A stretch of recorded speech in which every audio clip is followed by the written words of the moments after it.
Bismillahirrahmanirrahim. Assalamualaikum warahmatullahi wabarakatuh. Selamat siang rekan-rekan semua.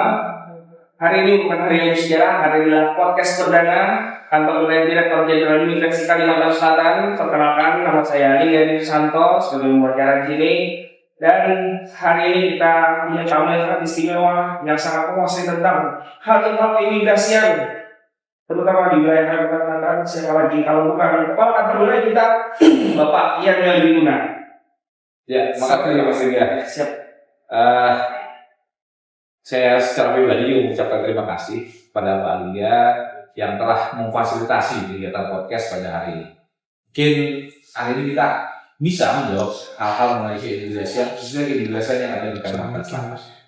Ada banyak ada banyak inovasi atau ada banyak terobosan yang telah kami lakukan khususnya di jajaran kantor wilayah Ditjen Imigrasi Kalimantan Selatan yang dilakukan baik oleh kantor imigrasi kelas 1 TPI Banjarmasin, Kandim kelas 2 TPI Batu Licin maupun Kandim kelas 3 dan TPI Balangan.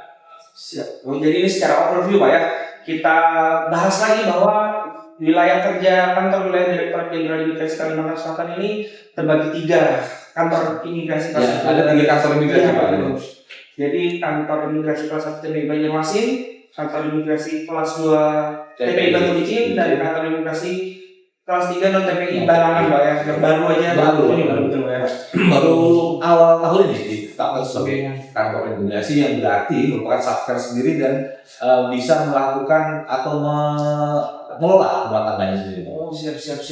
Wah, biasa sekali kalian benar-benar effort, benar-benar ini apalagi Pak. Alhamdulillah paling ya. Iya, kan kita ini kan baru 1 tahun berjalan Pak ya. Nah, belum 1 tahun malah paling ya. Oh iya, belum 1 tahun. Belum. Sudah. Kemarin ada Pak Menteri ini kan buat publikasi kan. Nah, selama 1 tahun ini tantangannya apa aja Pak sama Bapak berada di Kalimantan Selatan nih Pak? Ya, terima kasih Pak Lia. Harus diakui bahwa Provinsi Kalimantan Selatan ini memiliki wilayah yang cukup luas yang di-cover oleh 3 kantor imigrasi. Kantor imigrasinya pun tidak seragam secara kelas karena ada kantor kelas 1, kelas 2, dan kelas 3. Di Provinsi Kalimantan Selatan ini kita memiliki 13 kabupaten kota yang dibagi pengawasannya oleh 3 kantor imigrasi. Ada kantor imigrasi yang memiliki wilayah kerja tidak terlalu luas, dan ada juga kantor imigrasi khususnya kantor imigrasi Balangan yang kelas 3 tapi memiliki wilayah kerja atau cakupan kabupatennya sebanyak memiliki sebanyak yang dimiliki oleh kantor imigrasi kelas 1 dari Banjarmasin. Sudah barang tentu unsur khususnya untuk pelayanan dan pengawasan yang dibebankan kepada kita itu harus disikapi dan dilakukan secara profesional yang mau tidak mau membutuhkan berbagai sumber daya yang dimiliki, khususnya sumber daya manusia. Begitu Pak Lia. Betul. Karena imigrasi ini kan orang tahunya tentang paspor biasanya Pak ya. Betul. Tapi ada kan multidimensi sebetulnya, banyak sekali layer-layer yang ada dalam kewenangan imigrasi ini sebenarnya Pak. Bisa dijelaskan Pak ini? Terima kasih Pak Lia. Jadi memang sejauh ini banyak orang atau masyarakat umum itu mengetahui imigrasi hanya merupakan merupakan institusi pemerintah yang menerbitkan paspor. Namun pada hakikatnya berdasarkan Undang-Undang 6 tahun 2011, imigrasi juga dibebani oleh oleh kewajiban mengawasi kegiatan dan keberadaan orang asing. Dan itu menjadi tantangan tersendiri yang memang harus kita hadapi di Kalimantan Selatan ini Pak. Apalagi bukan mungkin Kalimantan Selatan ini kita ketahui bersama bahwa Kalimantan ini memiliki kekayaan sumber daya alam yang cukup limpah, khususnya mineral bumi ya. Seperti batu bara atau galian yang lain yang tentu dalam upaya eksploitasinya membutuhkan keahlian tertentu yang banyak dimiliki oleh warga negara asing. Dan disitulah peran kita menjadi strategis di Kalimantan Selatan ini. Betul. Karena pun ketika datang investasi asing, tentunya akan diiringi dengan warga negara asing juga. Itu banyak dan ada teknologi itu Betul, juga. itu yang diharapkan. Diharapkan adalah ketika ada modal masuk, disertai juga dengan ada teknologi masuk. Namun pada kenyataannya, dan ini menjadi tanggung jawab bersama kita, tidak cuma di imigrasi, bahwa kegiatan dan keberadaan orang asing, khususnya mereka yang memiliki visa dan menjadi izin tinggal investasi, itu banyak melakukan tidak memenuhi kewajiban. Dan inilah kami di kantor wilayah menggagas adanya semacam gugus tugas tersendiri yang khusus menangani pengawasan orang asing memegang visa izin tinggal investasi. Memang berdasarkan data yang kami punya bahwa mereka warga negara asing memiliki izin tinggal investasi itu belum banyak. Namun jika dari sekarang tidak kita sikapi dengan serius, hal ini justru akan memberikan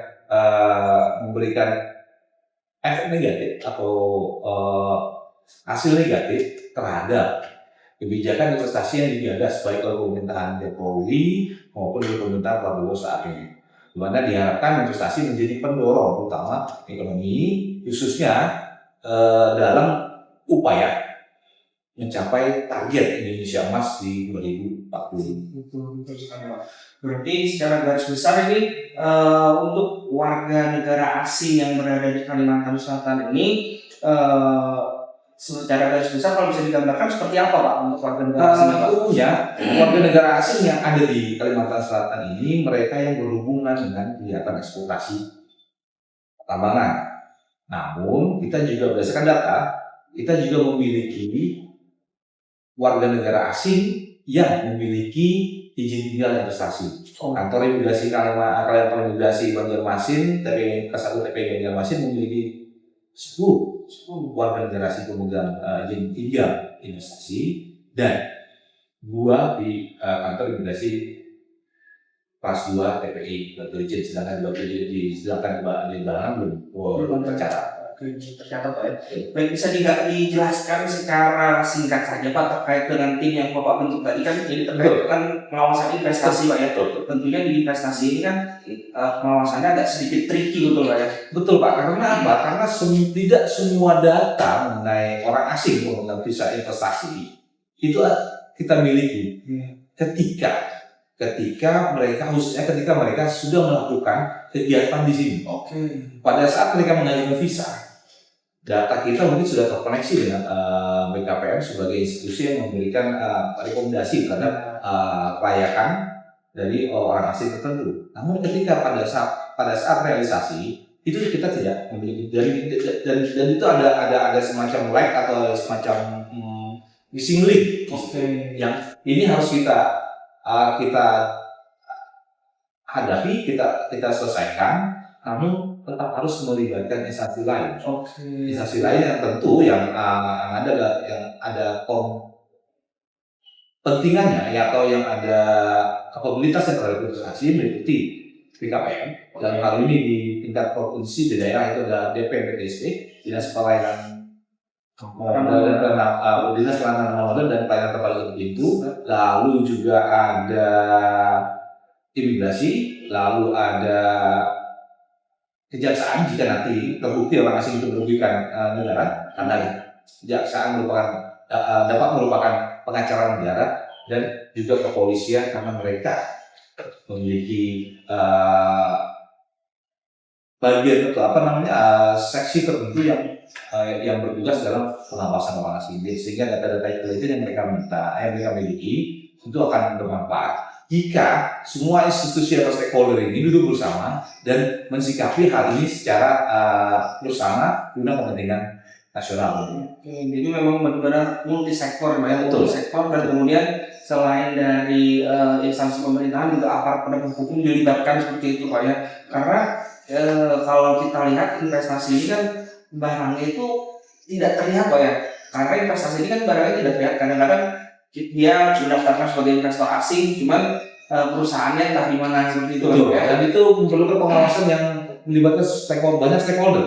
Karena harus diakui imigrasi akan mendapatkan atau memperoleh kesulitan jika harus mengetahui secara detail keberadaan orang asing tersebut. Dan ini setahu saya data ini dimiliki oleh teman-teman di BKPM maupun di BPTSP.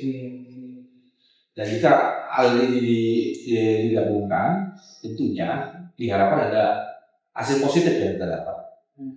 Satu sisi lagi Pak Lidia, kita secara tradisional migrasi memiliki tim pengawasan orang asing. Ingat ya, migrasi sebagai leading sektor dalam kegiatan pengawasan dan kegiatan orang asing.